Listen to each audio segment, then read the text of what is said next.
Jingle bells, Batman smells. Retronauts presents episode 168 of NES Works.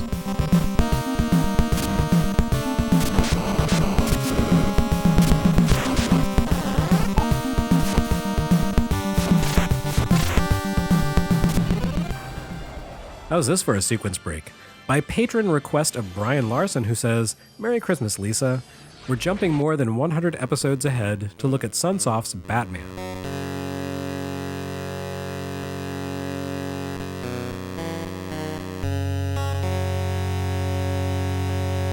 Normally I would turn down a request to mix up the order like this, but given that 2019 was the 30th anniversary of the film that inspired this game, it seemed fitting.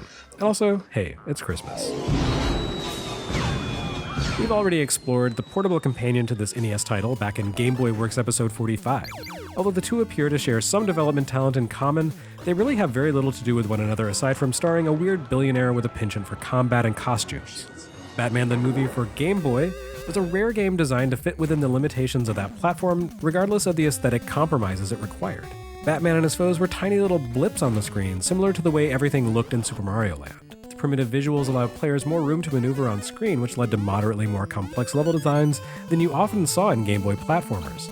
Most stages included multiple pathways or vertical ascents, which made for a more enjoyable and entertaining experience than the stultifying linearity of something like Teenage Mutant Ninja Turtles Follow the Foot Clan. Batman on NES, however, did not have to account for such limitations. The NES in 1990 had entered the prime of its life, with advanced mapper chips capable of supporting larger levels, multi-directional scrolling, and more action on screen at any given moment. And not only was the NES not hobbled by Game Boy's screen resolution, it also didn't have to account for the low visibility of the Game Boy's LCD. In other words, this version of Batman presents Gotham City as a dark, brooding, detailed hellscape, precisely as it should be. It's also worth noting that it wasn't only the NES that had reached its peak in 1990, so had Sunsoft. Since we're working well out of proper sequence here, NES Works has only briefly touched on Sunsoft as this recording, and Sky Kid wasn't even their own game. Around the time Sky Kid hit the US, Sunsoft had been producing noble, Japan-only failures like The Mystery of Atlantis and Wings of Medola. Fast forward 3 years, however, and the company's CV looks a lot more impressive, with the likes of Blaster Master and Journey from Silius under its collective belt. Batman was another home run for Sunsoft, a dense and atmospheric platformer that put a lie to the conventional wisdom that NES games based on film properties were always bad. The game itself only barely has anything to do with the events of the movie, but in some ways that works in its favor. Some brief pixel art cutscenes and a final encounter with a decidedly Nicholson-esque Joker tie it to the Tim Burton blockbuster. But other than that, it could be pretty much any Batman adventure.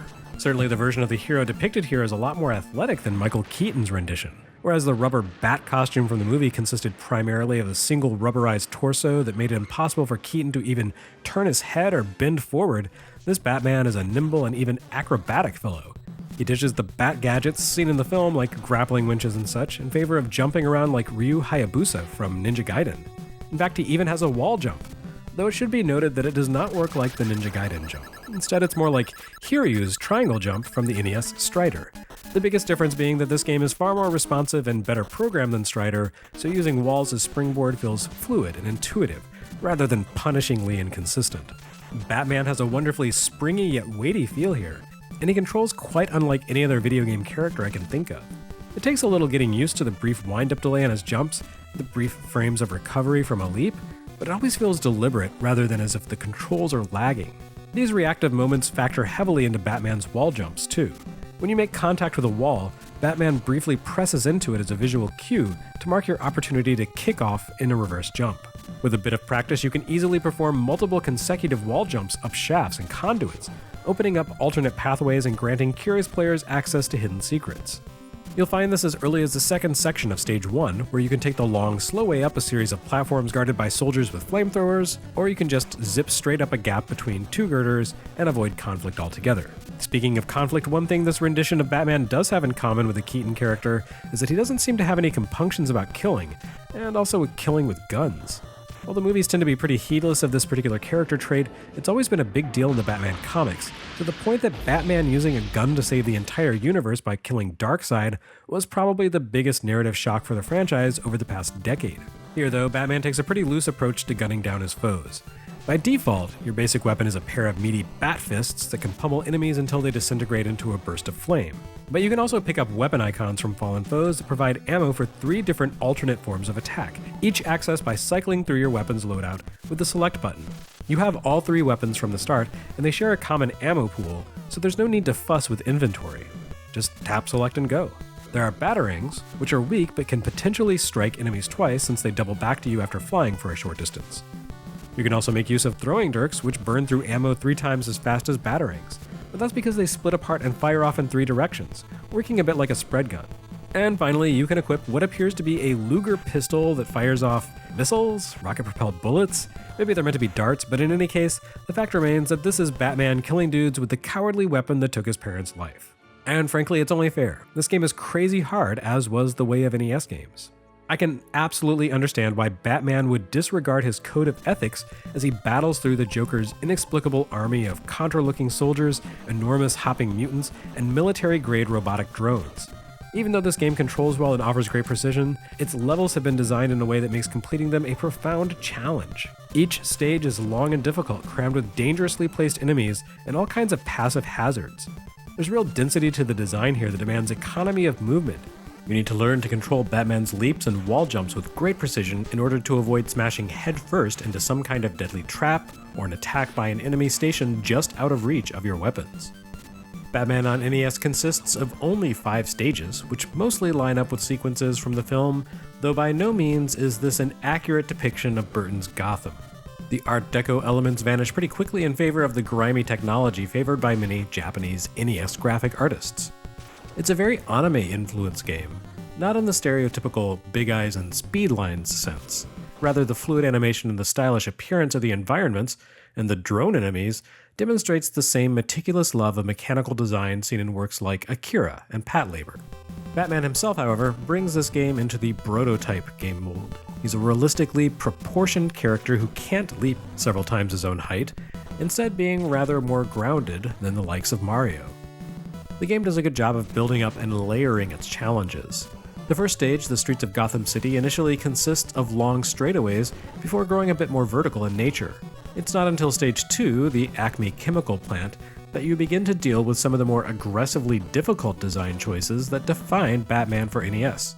The chemical plant contains open pools of toxic chemicals, electrified floors, deadly exposed gears and grinders, and no end of conveyor belts, all too eager to dump Batman into those cruel hazards.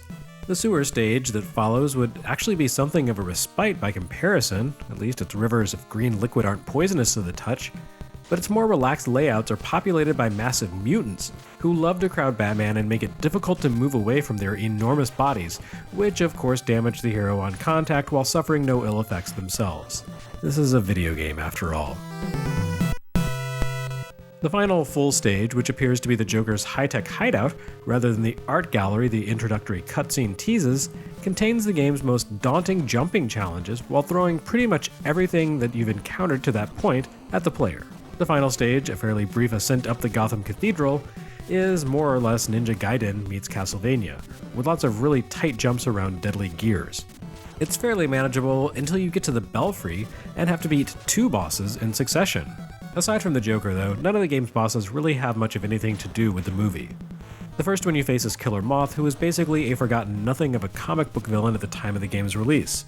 Whether he was dragged out of mothballs as a result of some DC mandate to use only third stringers, or because someone at Sunsoft loves some deep-cut comics, is unknown. Equally insignificant is the Stage 3 boss, Electrocutioner, and the lead-in to the Joker fight, Firebug. All 3 of these villains, along with the Joker, are highly pattern-based, but move around at a rapid clip, so the challenge comes down to learning the behavior and timing your attacks to hit their brief windows of vulnerability. The human bosses might actually be less difficult than the 2 mechanical bosses that appear at the end of stages 2 and 4. The supervillains attack one at a time, but the mechs consist of multiple parts, which makes them a bit more dangerous. The Joker battle is by far the most interesting fight in the game simply for the way it mixes up a play mechanic. See, the Firebug battle is designed to deplete the player's ammo, effectively forcing you to take on the Joker with just your bare fists. The Joker attacks with his comically oversized pistol from the movie, as well as by summoning a trio of lightning strikes. I suppose this is no more or less stupid than him turning into a Bane-style version of himself in Arkham Asylum, but in any case, it does force the player to stay on their toes. Even so, there's practically no way to respond in time to leap over Joker when he dashes from one side of the room to the other. Instead, you need to exploit the unique effect punching large enemies has. Where most enemies are stun-locked by Batman's punch for a few frames, allowing you to freeze them in place as you punch them into oblivion, large enemies and bosses, including the Joker, are instead rendered insubstantial by your attacks. Basically, those enemies enjoy the same mercy invincibility from taking damage that Batman does. So you need to exploit this by punching him as he runs through you so that he'll flash invincibly and not damage you on contact. It's an interesting design tweak for the way that it effectively puts Batman and his nemesis on equal footing. Isn't that the whole gimmick with these two? And Sunsoft does it with game mechanics rather than narrative, although it is hard to argue that Sunsoft's creative team necessarily grokked the essence of Batman here when the game ends as it does. That is, with the Caped Crusader growling about his desire for revenge before tossing the Joker off the cathedral. I mean, even Batman killing Joker in the movie wasn't quite as brutal as this. Well, quibbling about character distortion notwithstanding, this is a solid take on the Batman legacy and a pretty satisfying film tie-in. I could see a newcomer to the game being thrown for a loop by the idiosyncratic control physics, but once you get a feel for Batman's timing, he always behaves exactly the way you want him to. That's not bad control, just deliberate control. You Dark Souls kids will love it. As for everyone else, there's still a lot to like here.